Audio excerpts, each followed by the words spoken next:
वक्फ कानून को बदलने की प्रक्रिया शुरू हो गई है। ये मेरे हाथ में वक्फ अमेंडमेंट बिल है जो पार्लियामेंट में इंट्रोड्यूस हो चुका है। बहुत सारे बदलाव किए गए हैं, कुल 44 बदलाव किए गए हैं। 44 सेक्शंस को बदला गया है वक्फ कानून के। वोहरा और आगा खानी मुस्लिम्स को भी अब मान्यता मिल गई है। वक्फ को अनिवार्य रूप से घोषित करना पड़ेगा, यानी अगर आप अपनी ज़मीन को डोनेट करना चाहते हैं, आप कुछ दान करना चाहते हैं, वक्फ करना चाहते हैं, तो बाकायदा उसको स्टैंप ड्यूटी पे लिखना होगा किसने वक्फ किया है, कब वक्फ किया है, किसके सामने वक्फ किया है। बाकायदा गवाहों के बयान भी होंगे। महिलाओं की प्रॉपर्टी पे जो कब्जा हो जाता था वक्फ बोर्ड का, जिसके बच्चे नहीं होते थे, जिसके औलाद नहीं होती थी, वो अपनी ज़मीन अपने भतीजे को नहीं दे पाती थी, वो महिला अपने भांजे को नहीं दे पाती थी, अपनी बहन के बच्चे को नहीं दे पाती थी, अपने देवर के बच्चे को नहीं दे पाती थी, वो ज़मीन वक्फ बोर्ड छीन लेता था। उस पर भी रोक लग गई है। किसी भी प्रॉपर्टी को वक्फ जो डिक्लेयर करने की पावर थी, पता चला जंगल को वक्फ डिक्लेयर कर दिया, पहाड़ों को वक्फ डिक्लेयर कर दिया, तमिलनाडु के एक मंदिर को वक्फ डिक्लेयर कर दिया, तमिलनाडु के गांव को वक्फ प्रॉपर्टी डिक्लेयर कर दिया, एयरपोर्ट को वक्फ प्रॉपर्टी डिक्लेयर कर दिया। ऐसे बड़ी बड़ी चीज़ों को उस अनलिमिटेड पावर पे रोक लगाई गई है। सर्वे का काम अब वक्फ बोर्ड का सर्वे कमिश्नर नहीं करेगा, बल्कि कलेक्टर को पावर दे दी गई है। कलेक्टर उसका सर्वे कराएंगे कि वक्फ प्रॉपर्टी है या नहीं है। सेंट्रल वक्फ काउंसिल में अब 3 एमपीज को जोड़ दिया गया है, 2 लोकसभा के एमपी और 1 राज्यसभा के एमपी को। 2 नॉन मुस्लिम भी इसमें सदस्य जोड़ दिए गए हैं। और वक्फ ट्रिब्यूनल की जो पावर थी अनलिमिटेड, उसको भी थोड़ा कम किया गया है। वक्फ ट्रिब्यूनल को टाइम बाउंड तरीके से विवाद को डिसाइड करना पड़ेगा। जो लिमिटेशन एक्ट था कि पता चला कि वक्फ बोर्ड ने किसी प्रॉपर्टी को वक्फ डिक्लेयर किया और पेपर में ऐड दे दिया कि भाई फलाना जो ज़मीन है, पार्क या खेल का मैदान, ये वक्फ प्रॉपर्टी है। अगर 1 महीने तक कोई नहीं आता था उसका जवाब देने, तो वो वक्फ प्रॉपर्टी डिक्लेयर हो जाती थी। उस पर भी रोक लगा दी गई है। आप 1 महीने के बाद भी आके बता सकते हैं कि नहीं वो प्रॉपर्टी नहीं है। तो कुल मिला के 44 अमेंडमेंट, 44 बदलाव किए गए हैं। मेरा ये मानना है जिस टायर में ना 44 पंचर हो जाए तो उस टायर को बदल देना चाहिए, न कि वो टायर रिपेयर करना चाहिए। जिस बाल्टी में 44 छेद हो जाए उस बाल्टी में रिपेयर नहीं कराना चाहिए, उस बाल्टी को ही बदल देना चाहिए। अगर आपके शरीर में 44 ऑपरेशन करना पड़ रहा है तो इसका मतलब आपकी शरीर सड़ चुकी है। ज़्यादा अच्छा है मोक्ष प्राप्ति हो जाए, मुक्ति मिल जाए उस शरीर से, बजाय कि 44 जगह ऑपरेशन कराने के। अगर आपके हाथ में 44 फ्रैक्चर हो गया है तो आप इसका मतलब आपका हाथ बेकार है। इसलिए अगर वक्फ एक्ट को सुधारने के लिए 44 बदलाव करना पड़ रहा है तो आप खुद सोच सकते हैं कि ये कानून कैसा रहा होगा। 1954 में नेहरू जी ने बहुत सोच समझ के भारत के ज़मीनों पे अवैध कब्जा करवाने के लिए इसको बनाया था, और नतीजा दुनिया के 50 देशों की जो क्षेत्रफल है उससे ज़्यादा हमारे देश में वक्फ बोर्ड के पास एरिया हो चुका है। सवाल ये बनता है कि भारत संविधान से चलता है और संविधान में तो वक्फ का नाम कहीं शब्द ही नहीं है। पूरे के पूरे, ये मेरे हाथ में संविधान है, भारत के पूरे संविधान में आप कोई एक व्यक्ति मुझे WAQF वक्फ दिखा दे और यहाँ वक्फ लिखा हो, मैं मान लूंगा कि हाँ वक्फ बोर्ड ठीक है, वक्फ ट्रिब्यूनल ठीक है, वक्फ कानून ठीक है। कहीं है ही नहीं है। भारत का संविधान रिलीजन के आधार पर कानून बनाने का विरोध करता है। संविधान कहता है रिलीजन के आधार पर कोई कानून नहीं होना चाहिए। भारत का संविधान SC ST के लिए कानून बनाने का कहता है, हाँ भाई ठीक है, इनको दलित है, पिछड़े लिए इनके स्पेशल कानून बनाइए। महिलाओं के लिए विशेष कानून बनाने के लिए कहता है, लेकिन रिलीजन के आधार पर कानून बनाने के लिए संविधान बिल्कुल नहीं कहता है, बल्कि मना करता है। क्यों? क्योंकि भारत का विभाजन रिलीजन के आधार पर हुआ था और उस विभाजन के बाद ये संविधान बना था। तो संविधान निर्माताओं ने कहा था कि आप SC ST के लिए अलग से नियम बनाइए, कानून बनाइए, आयोग बनाइए, मंत्रालय बनाइए। महिलाओं के लिए अलग से कमीशन बनाइए, आयोग बनाइए, मंत्रालय बनाइए। महिलाओं के लिए SC ST के लिए अलग से वेलफेयर स्कीम शुरू करिए। लेकिन रिलीजन के आधार पे न कानून बनेगा, न मंत्रालय बनेगा, न कमीशन बनेगा, न ट्रिब्यूनल बनेगा, न नियम कानून बनेगा। अब संविधान रिलीजन के आधार पे कानून बनाने का विरोध करता है और ये वक्फ कानून तो रिलीजन के आधार पे ही है, मजहब के आधार पे है।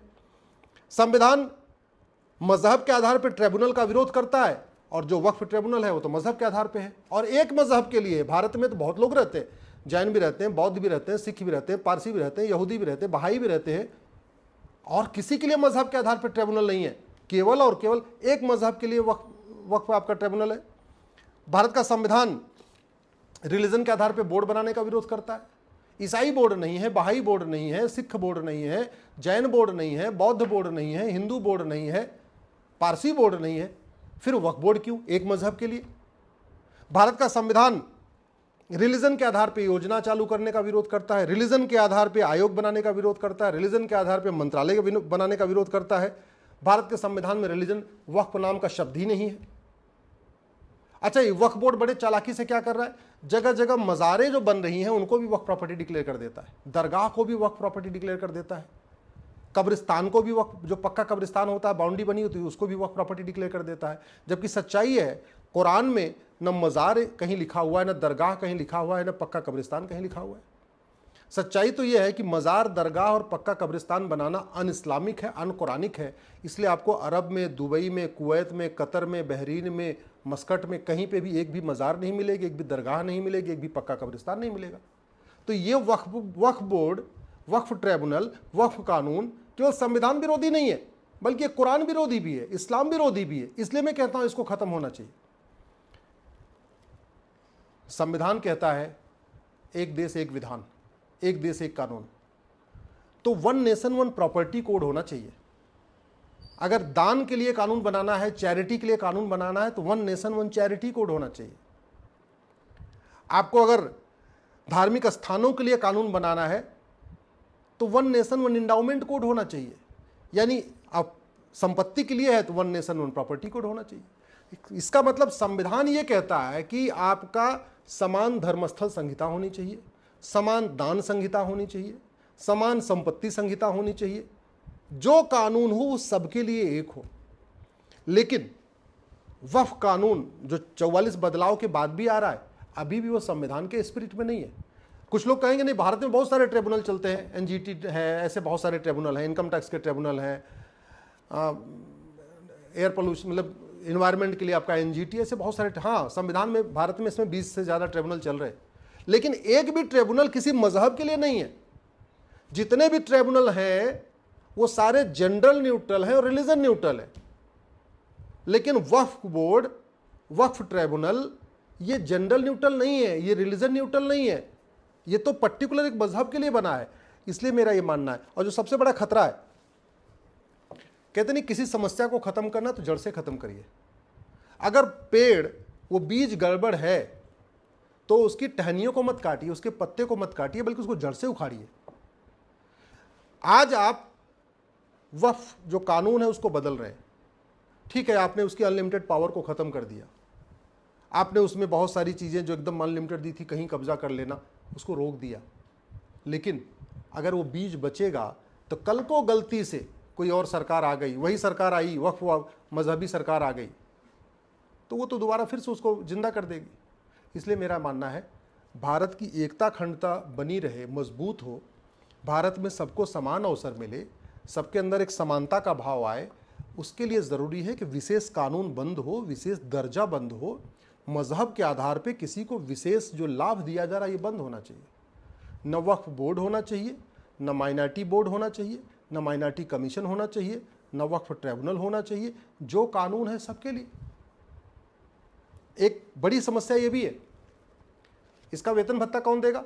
सरकार, जनता के टैक्स के पैसे से। ये जो वक्फ काउंसिल बनेगा, वक्फ ट्रिब्यूनल बनेगा, वक्फ बोर्ड बनेगा, इनकी अगर मीटिंग होगी तो जो चाय मंगाई जाएगी वो भी जो जीएसटी देते हैं, इनकम टैक्स देते हैं, टीडीएस देते हैं, आम जनता के पैसे से होगा। और दूसरी बड़ी भी समस्या कि जो पहले जमीन कब्जा हो चुकी है, क्या उसको वापस लेने का इसमें कोई प्रावधान है क्या इस कानून में? भाई 10 लाख एकड़ जमीन इस समय वक्फ बोर्ड के पास है। संख्या के हिसाब से 9 लाख, जो टोटल नंबर ऑफ प्रॉपर्टी और 9 लाख है, और एरिया के हिसाब से 10 लाख एकड़ जमीन।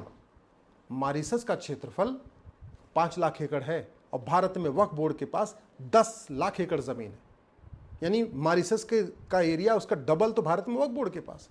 बहरीन का क्षेत्रफल 1,75,000 एकड़ है और भारत में वक्फ बोर्ड के पास 10 लाख एकड़ जमीन है। दुनिया के 50 देशों का जो क्षेत्रफल है ना, वो भारत के वक्फ बोर्ड की जो प्रॉपर्टी है 10 लाख एकड़ उससे कम है। तो ऐसे कंडीशन में मुझे ये नहीं लगता है कि केवल बदलाव करना चाहिए। मेरा ये मानना है ये वक्फ एक्ट, वक्फ ट्रिब्यूनल, वक्फ बोर्ड वक्फ काउंसिल, ये सब कुछ अनकॉन्स्टिट्यूशनल है। इसको जड़ से ख़त्म करना चाहिए, लेकिन अभी ख़त्म नहीं हुआ है। फिलहाल जो बदलाव हुआ है उसका मैं स्वागत करता हूँ।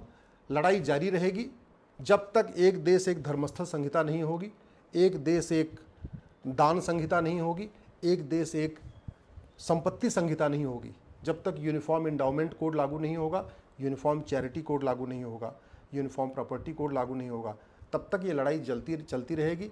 आज नहीं तो कल, कल नहीं तो परसों। हमें पूरा भरोसा है मजहब के आधार पर सारे कानून खत्म होंगे, मजहब के आधार पर ट्रिब्यूनल खत्म होंगे, मजहब के आधार के बोर्ड खत्म होंगे, मजहब के आधार के सारी मंत्रालय खत्म होंगे, मजहब के आधार के बने कमीशन खत्म होंगे और भारत में एक देश एक विधान लागू होगा।